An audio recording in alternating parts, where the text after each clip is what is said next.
Bonjour à tous. Dans cette vidéo, nous allons mettre en œuvre la démarche qui permet d'établir une équation de mouvement.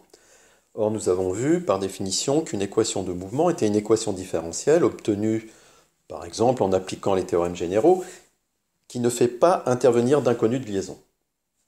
Alors, pour illustrer cette démarche, le support retenu ici est un accéléromètre MEMS. Alors, MEMS comme Micro Electro-Mechanical System, qui peut équiper les smartphones, les tablettes ou encore les centrales inertielles montées sur des robots ou des drones.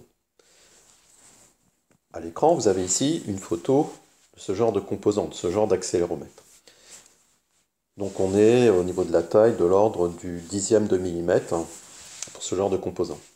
Alors le capteur est constitué d'une masse mobile par rapport à un boîtier et d'un système électronique qui va gérer son bon fonctionnement. Donc sur la photo, la masse mobile, je vais la surligner en rouge.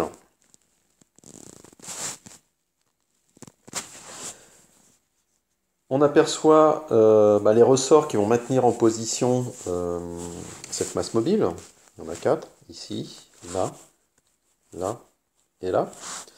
Et dans cette zone-ci et dans celle-là, on distingue la présence d'un peigne dont les dents vont venir s'intercaler dans un autre peigne qui lui sera fixe. Donc en rouge, j'ai surligné les dents du peigne réalisé sur la masse mobile, et en vert, les dents du peigne fixes. Et si je considère donc un couple de dents, donc une verte et une rouge, ces dents vont constituer les électrodes d'un condensateur. Lorsque la masse va se déplacer, la distance entre les électrodes va varier et la capacité du condensateur va varier. Or, la variation de capacité du condensateur sera directement liée à l'accélération que l'on souhaite mesurer. Et pour connaître la variation de capacité du condensateur, il faut connaître le déplacement de la masse mobile. Et donc c'est l'objet de l'exercice que je vous propose ici.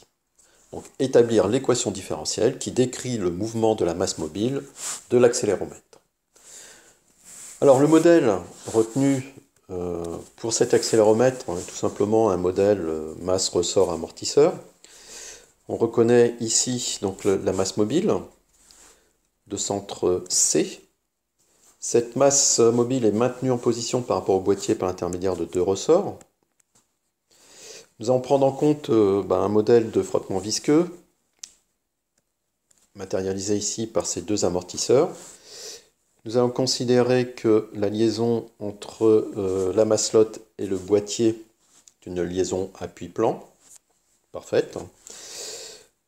Le point B sera le centre du boîtier. XC, XB, la position donc de C et de B, définie par rapport au point O ici, qui est le centre du repère galiléen lié à la Terre, que nous noterons R0. Alors, ici, nous allons nous intéresser à une accélération suivant l'axe X.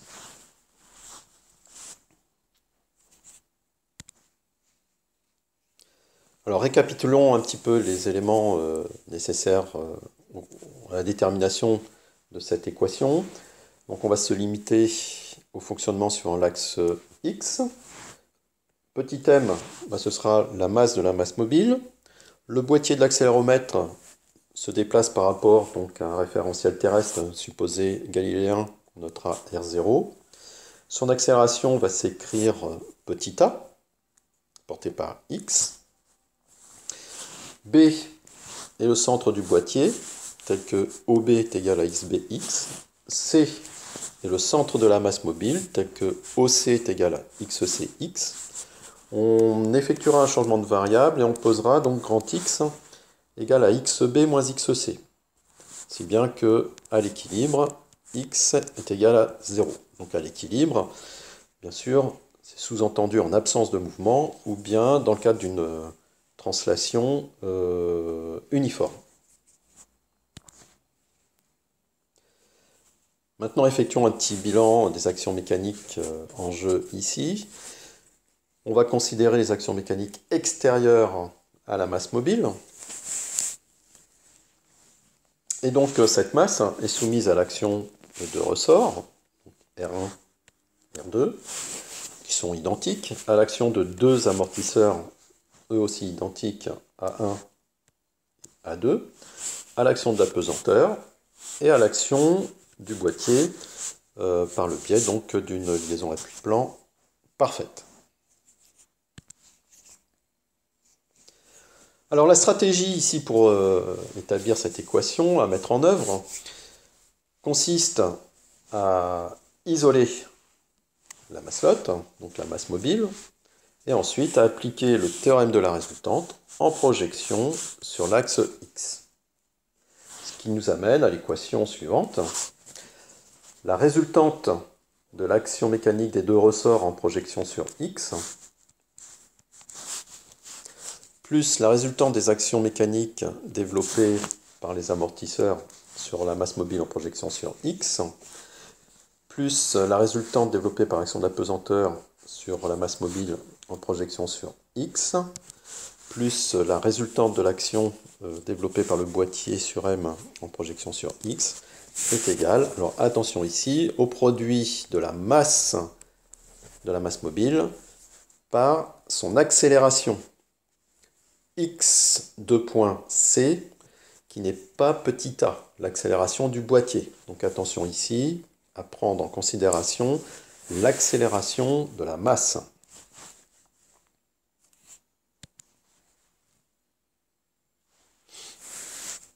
Alors nous allons mettre en place sur la petite figure que j'ai repris ici, les différentes actions mécaniques.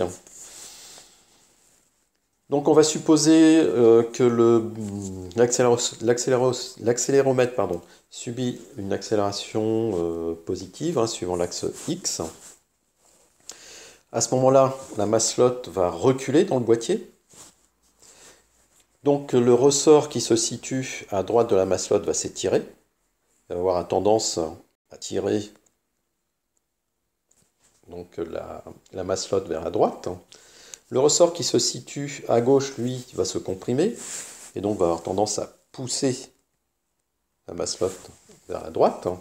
Les caractéristiques des ressorts étant identiques et les allongements et écrasements étant aussi identiques, les intensités des efforts ici sont identiques. Concernant maintenant les amortisseurs, donc par définition, ils vont délivrer un effort qui va s'opposer au mouvement relatif de la masse mobile par rapport au boîtier.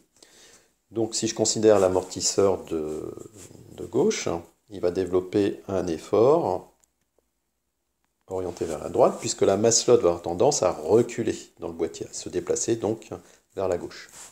De la même manière, pour l'amortisseur qui se situe à droite de la masse mobile, il va développer un effort qui sera orienté positivement. Les caractéristiques de ces amortisseurs étant identiques, les intensités des efforts développés par ces amortisseurs sont identiques. Alors, que valent maintenant ces différentes actions mécaniques? On s'intéresse dans un premier temps au ressort. Donc, si je considère le ressort de gauche, eh bien l'effort qu'il va développer sera égal à k fois xb moins xc. Or, compte tenu du changement de variable qu'on va effectuer, ceci sera égal à kx. De la même manière pour le ressort de droite. Concernant maintenant l'amortisseur, on s'intéresse à l'amortisseur de gauche. Il va développer un effort qui s'oppose au mouvement relatif. Donc la vitesse relative de la masse par rapport au boîtier s'écrit x.c moins x.b, qu'on va multiplier par le coefficient petit f, qu'on va affecter d'un signe moins, puisque cet effort doit s'opposer au mouvement relatif. Ce qui fait que, en adoptant le changement de variable, on trouve ici un effort développé par l'amortisseur qui se situe à gauche égal à fx point. Donc bien sûr, l'amortisseur qui se situe à droite va développer le même effort, fx point. Maintenant, concernant l'action d'apesanteur. L'action d'apesanteur est orientée verticalement vers le bas. Et l'action du boîtier sur la masselotte est orientée verticalement vers le haut. Donc les projections sur l'axe horizontal sont nulles. Alors maintenant, si je somme tout ça, j'obtiens l'expression qui est ici. 2kx plus 2fx point égale à mxc 2 points. Et nous allons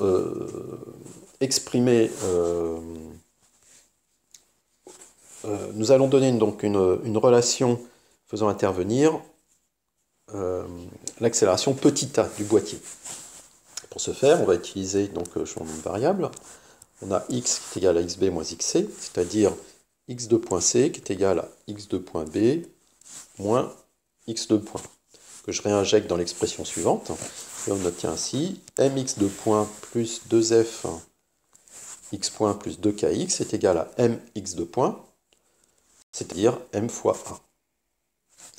Nous venons d'écrire ici l'équation de mouvement, l'équation qui décrit le mouvement de la masselotte, au sein de l'accéléromètre.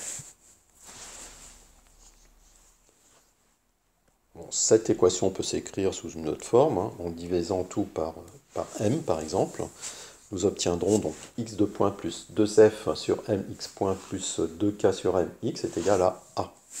Donc en régime permanent, ces termes-là étant nuls, eh bien, on s'aperçoit que le déplacement x est proportionnel à l'accélération. Le coefficient de proportionnalité est égal à m sur 2k. Si on souhaite effectuer une analyse harmonique de l'accéléromètre, eh bien on peut exprimer sa fonction de transfert en passant dans le domaine de la place. Sa fonction de transfert est définie comme le rapport x de p sur a de p, a correspondant à l'accélération. Et on trouve donc une fonction de transfert du second ordre, de gain m sur 2k.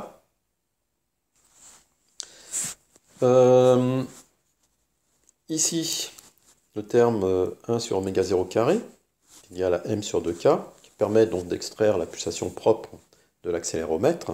Donc ici, oméga 0 sera égal à racine de 2k sur m.